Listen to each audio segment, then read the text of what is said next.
Fait que là, toi, t'as choisi poutine avec guédille, puis moi, je mange une salade avec... Je suis un peu jaloux. J'avais bien aimé le vidéo que tu avais fait là, avec ton équipe sur la salade qui donne une alternative santé à la cantine à Fringale, en ail délicieuse avec la sauce péripérie. La guédille aussi, ça va être la première fois que je l'essaye. C'est toujours tellement plein leur affaire ici, là. Tu sais, c'est comme la petite poutine, tu vas ailleurs, genre elle flush, là, c'est comme pouf, ça monte. Faut avoir faim quand on vient à Fringale. Puis là, parle-moi donc un peu de justement tout ton cheminement, là, ton 31 jours qui est devenu un 40 jours. C'est quoi exactement qui s'est passé là? Ben écoute, à la base, j'étais très fier d'avoir accompli mon 31 jours. Là, pourquoi que j'ai continué? Il y a eu beaucoup d'engouement là, après le projet pour que du monde qui n'avait pas nécessairement eu le temps pendant le 31 jours pour se joindre à moi, qui me disait « Hey, JC, es-tu trop tard? Hey, JC, on en avait parlé, ça n'a pas donné, est-ce qu'on peut...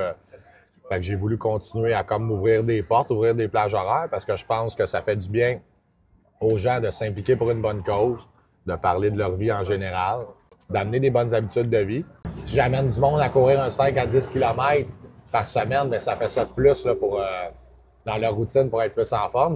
J'ai créé des bons contacts là, lors de la course. Là, fait que, il y en a qui veulent se joindre à moi. Ils disent « Hey, JC, on habite à 2 rues. Wow. Hey, JC, ça serait le fun d'instaurer ça au Gym Extra. Une course matinale, exemple, le mardi matin, on pourrait tous partir à 6 heures du Gym Extra, faire un 5 km. Fait que c'est des projets comme ça que ça a apporté. Puis on ne sait pas. Qui sait, peut-être l'année prochaine, ça deviendra une classique, là, le projet 31 Not 31, peut-être à travers la municipalité de Saint-Hyacinthe. Quand tu as commencé ça, c'était quoi ton objectif? Bien, mon objectif, première des choses, c'était de passer au travers du 31 jours. C'est sûr que je souhaitais, avec les sports connexes que j'ai, le hockey sur glace, le deck hockey, bien, de ne pas me blesser. Des bonnes habitudes de vie, c'est je te dirais, c'est de ramasser des sous aussi pour quelqu'un qui a déjà donné en ma faveur pour redonner. Moi, je suis quelqu'un comme ça, qui aime ça redonner. J'aurais aimé, c'est sûr, au départ, là, atteindre, j'étais quand même assez confiant, entre 5 et 10 000. Puis, ben, c'est ce qu'on a réussi à faire. Là. On est à 8 000 là, en ce moment, puis je suis très fier. Puis, c'était aussi de sensibiliser le monde. Tu sais, moi, j'ai tellement souffert dans ma dépendance là, avec l'alcool, le jeu, puis mon accessibilité, que ce soit la nourriture, le travail, les sports. C'était de mettre un équilibre dans le quotidien, de peut-être amener du monde à dire « Écoute, la maison, l'alcool, peut-être que mon rétablissement ou mon nouveau départ commence là. » tu sais. Oui, on semble dire que c'est hey, il est parti en désintox ou non, c'est une maison de thérapie. Puis une maison de thérapie, c'est des professionnels qui t'encadrent au quotidien pour t'aider à t'outiller, à faire face à tes problèmes, puis de sortir de là avec le meilleur coffre d'outils possible pour passer une vie sobre et équilibrée. C'est pas non plus une pilule miracle. Tu sais, des bad luck qui vont en arriver. La différence, c'est que maintenant, tu es outillé pour passer au travers des bad luck. Donc, tu mets en pratique le programme pour t'assurer que finalement, quand il t'arrive une situation, ben au moins tu as des outils qu'avant, ben ton outil c'était « Ah, m'en aller gambler un peu, m'en aller consommer, m'en l'éteindre. » Mais c'est parce que la bouilloire, elle n'arrête pas, là. Effectivement. Fait que là, c'est que là, tu laisses sortir de la pression. L'alcool, c'est un passage qui peut être facile et doux si on s'investit, que c'est pas, on ne faut pas en faire une montagne. C'est un très bel endroit où le monde prend soin de soi. Il n'y a rien d'insurmontable quand tu es bien avec toi-même, quand tu es capable de faire face à la vie à jeun, mais tu ne tournes pas vers des trucs nocifs pour la santé ou des dépendances ou autres. C'est pas nécessairement plus facile, mais c'est géré autrement. Comme tu le mentionnes, je pense que le programme que l'alcool t'a inculqué te permet aujourd'hui d'être la meilleure version de toi-même. Puis c'est ça, je pense que les gens oublient, c'est que quand ils ont un problème de dépendance, je sais qu'ils couvrent même les dépendances, les cyberdépendances, le gambling, tout ce qui vient bloquer ta vie. Oui, ils vont t'aider à t'enlever ça, mais c'est pas ça leur vrai job. La dépendance, ce qu'elle fait, c'est qu'elle vient camoufler ton vrai problème, c'est l'incapacité à négocier avec le quotidien. C'est que quand il t'arrive quelque chose, une bad luck, même une situation heureuse, au lieu de le vivre, au lieu de vivre l'émotion, ben tu vas consommer. Puis la consommation peut être par trop de travail. Il y en a plein de trop de consommation.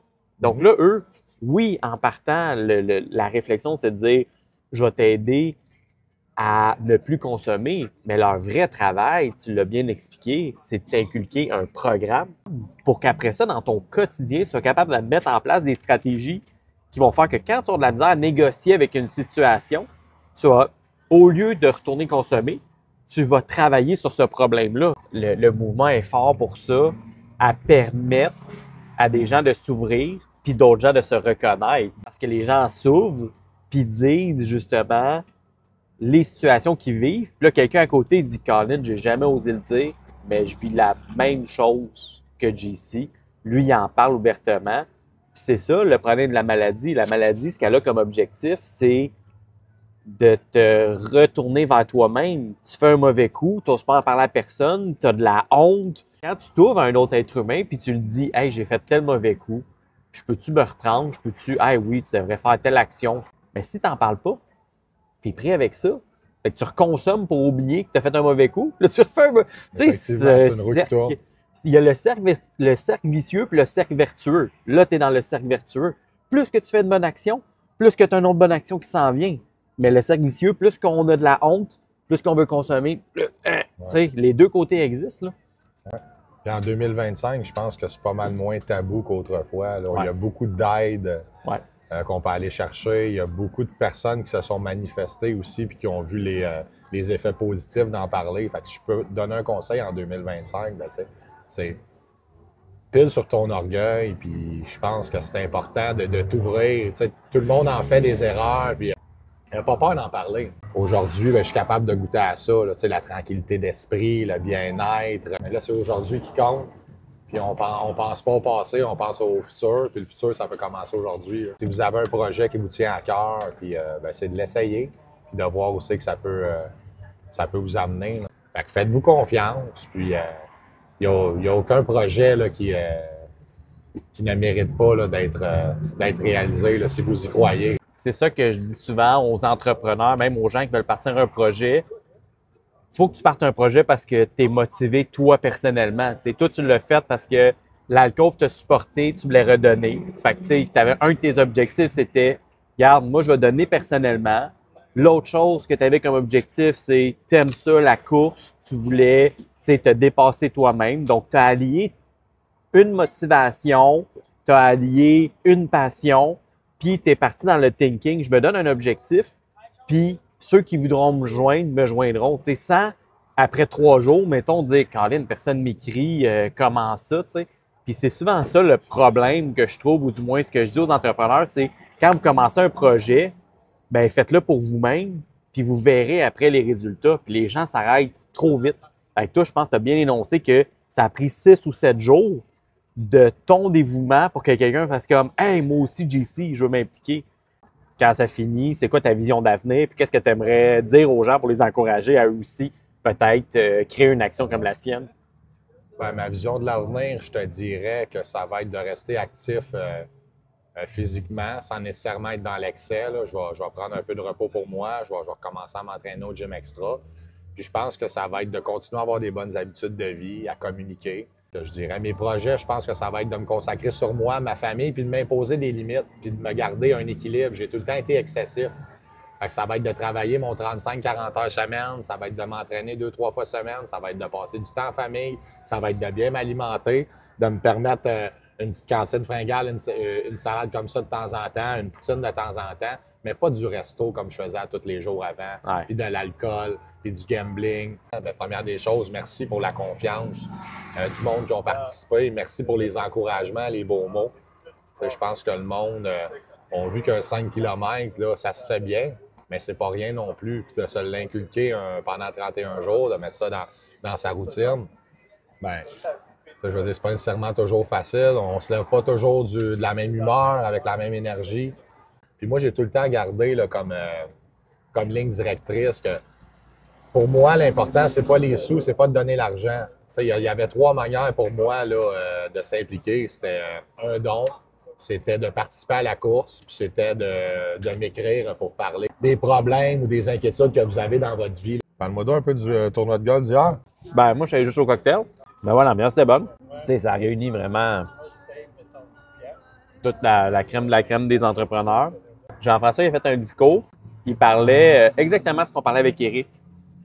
Comment les mascoutins, c'est tissé serré, comment on devrait s'entraider. Il disait pas « Allez pas acheter ailleurs que Saint-Hyacinthe ou les environs ». Il disait « Tu sais, si tu as une compagnie à Saint-Hyacinthe qui fait ce qu'un compétiteur fait à l'externe, pourquoi tu n'appelles pas la compagnie de Saint-Hyacinthe avant le compétiteur?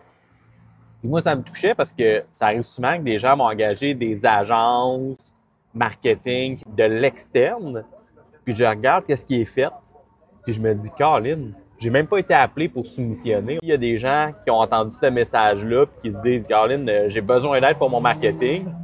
Ben, j'aimerais ça qu'ils nous appellent avant d'appeler des grosses business de l'extérieur qui, malheureusement, quand je regarde les résultats, ben, je suis pas impressionné. Là. Parce qu'une entreprise qui vient de l'extérieur, là, le marché masculin, c'est tellement particulier qu'ils vont faire des campagnes génériques ou des campagnes très publicitaires puis ils oublient le côté humain. À Saint-Hyacinthe, il faut qu'on mette de l'avant Éric, le chef ici, Guillaume, le propriétaire. Il faut qu'on mette de l'avant JC qui vient manger ici, qui s'implique. On va montrer que la poutine est bonne, mais une bonne poutine. Il y en a à plein de places. Sont bonnes des poutines partout à Saint-Hyacinthe. Si on ne montre pas les gens qui sont derrière ça. Fait que non, c'est très émouvant. Ce que mes clients me mentionnent, tu sais, Éric en parlait tout à l'heure, c'est cet aspect-là de je les comprends. Depuis qu'ils sont arrivés ici, je parle de lui à Nadia, puis je dis hey, vous devriez avoir une collaboration, tu sais. Mais Nadia, je la connais, lui, je le connais, je connais Animaux, etc. Fait que tu sais, quand je suis avec Éric, là, lui, il n'a pas à se casser la tête à dire avec qui je vais collaborer. Il me dit ah, Guillaume, j'aimerais ça collaborer avec Nadia. J'y parle à Nadia. Il n'y a pas besoin d'aller la voir. C'est le fun de s'encourager et de s'entraider là, localement. Là.